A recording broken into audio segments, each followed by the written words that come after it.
Le centre de données Qscale de Lévis passe aux mains d'intérêts américains. Alexandre, et on le voyait derrière moi, c'est la banque d'investissement new-yorkaise Goldman Sachs qui fait l'acquisition de l'entreprise dont le siège social est à Lévis.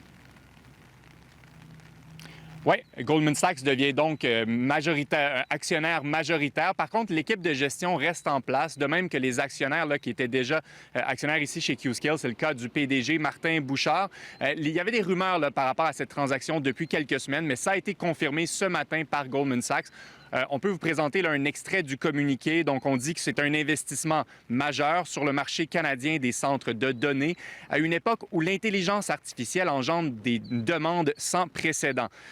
Donc, du côté de Goldman Sachs, bien, on vient chercher là, au Québec quand même des centres de données où on n'a pas besoin de refroidir autant les serveurs puisqu'il fait plus froid.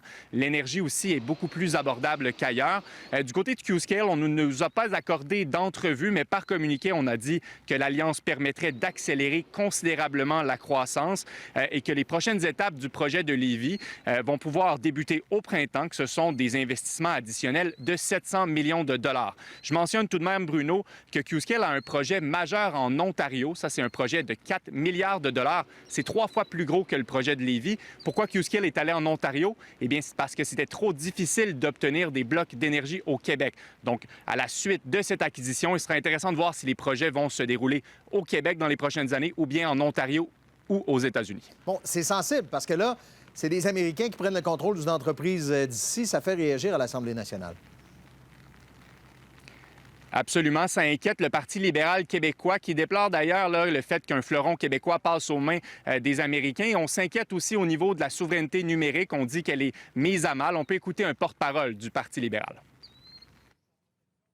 Il y a à peine quelques semaines, on a eu Mme Fréchette là, qui nous disait, là, en déchirant sa chemise, là, on va tout faire pour pouvoir sauver nos données. On veut absolument avoir l'assurance de notre souveraineté numérique. Puis le Goldman Sachs achète majoritairement le contrôle de Qscale. Je veux dire, c'est comme si elle avait parlé des deux côtés de la bouche.